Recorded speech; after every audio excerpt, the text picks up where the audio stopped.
The True Athlete Project and British Fencing decided that it made a lot of sense to work together. We had similar ambitions around this idea of a whole person, socially conscious approach to sport. And thanks to funding from UK Sport and Sport England, we created a 2-year project that has multiple layers to it, which really strengthen each other. So we run a mentoring program that pairs elite and junior fencers in a year-long nurturing relationship. We run coach development workshops, and we deliver our mindfulness-based approach through their athlete development program camps as well. With our British Fencing True Athlete Project mentoring program, we pair elite fencers with young aspiring fencers in a year-long nurturing relationship. So we pair mentor and mentee one-to-one for a year, and the mentee not only gets this sort of big brotherly, big sisterly relationship where they can talk about anything that's coming up for them in their life, sport-related things, school-related things, general life. But they also get this personalized mental skills program through the year. So there's a curriculum that guides the year that covers 5 different themes: performance, identity and values, mindfulness, community responsibility, and nature and connectedness. So it's a really holistic way of broadening who we are as athletes and deepening who we are as athletes. So the performance module is really performance psychology. So the athletes will delve into topics like sleep, nutrition, goal setting, keeping a training diary, and particularly they delve into the PEA model, so preparation, effort, and attitude, which really focuses their minds on the things that they can control. So for example, they write their description of what their best effort looks like from the outside, very physical way of describing our best performances. So they rate themselves out of 5 for that day. How well did they meet that description of their best effort? So it really keeps them focused just on the process, with the hope being that if you can get that to a 5 out of 5, that probably performance will follow. The second module is identity and values. And this is all about exploring our why. So the athletes will go through this process of first imagining a speech given about them after they've had this long, illustrious career that they're aiming for. And then they reflect on some questions like, what do they value most in their role models? What would their friends say they most like about them? They go through 4 or 5 questions that really just try to provoke some thoughts about what their core values are. And then they look at this long list of values where they circle all the ones that really jump out at them, and then narrow that down, hone that list down into a core sort of 4 to 6 values that they can keep with them, they can reflect on, and that can guide them in difficult moments. So if everything else was stripped back, what are those core values that keep you going, keep you motivated to train and be the best athlete you can be? Our mindfulness module takes place through a 6-week online course where mentors and mentees actually go through the sessions together, which is a really interesting experience, especially for the mentees who see that their mentors might actually struggle with doing their homework each week, doing their home practices.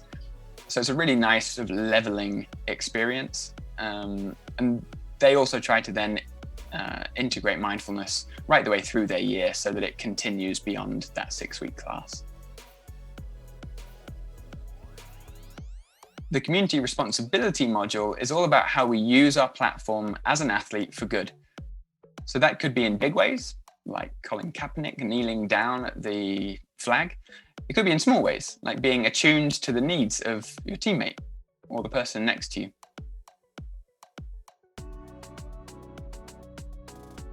The nature and connectedness module is all about nature, our relationship with nature, our relationship with the wider world, and how we can develop mind and body to help others and make the world a better place. We find that module's really useful actually for athletes who do most of their training and competing indoors, like fencers. It can really open their eyes to the potential of training outside and thinking a little bit differently about ourselves as athletes. Although we have learning and development outcomes that we want to see through the year, actually it's really flexible because every individual comes with a different starting point, They come with different challenges they want to work on. And through the year, all sorts of different things happen that they need to respond to. And it's this really interesting shift that we see where mentors and mentees both start to realize that there's no magic bullet.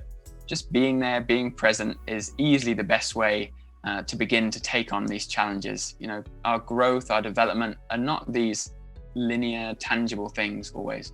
So this approach of being present, of being caring, of taking on challenges, it becomes much more a way of life rather than a series of tools that we bring out just when we need them.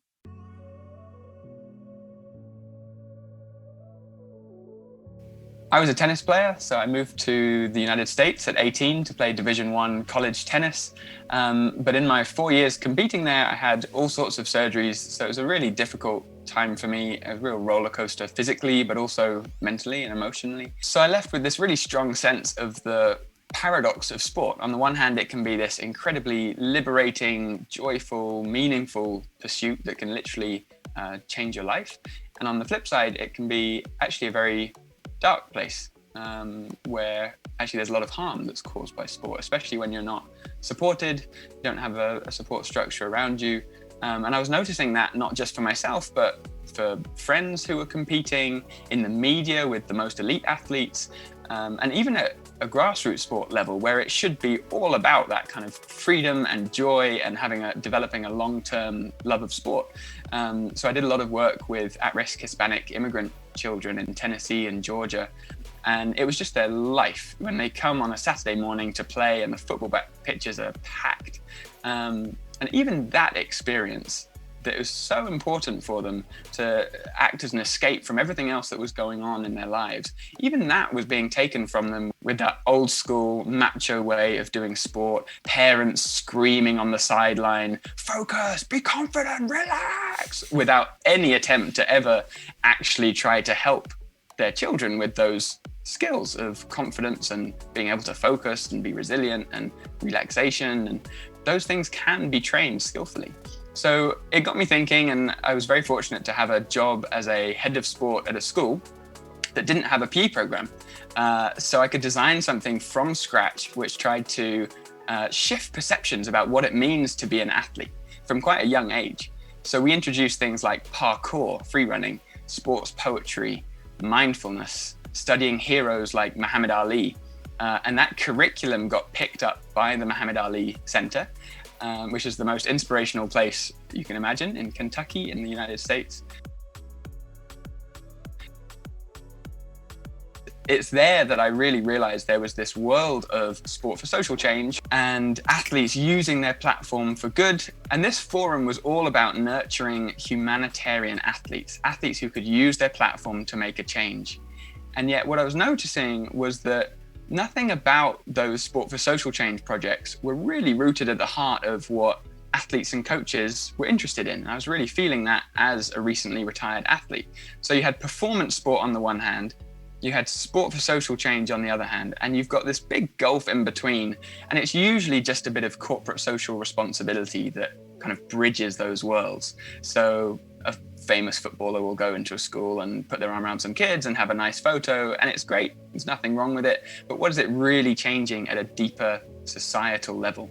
So my idea was, okay, let's bring together people from all sorts of different disciplines, sport and clinical psychologists, mindfulness teachers, the former UK health minister, the guy who pioneered wheelchair Tai Chi, the first woman to defeat men in canoeing history in the States, the fastest blind sprinter in the world.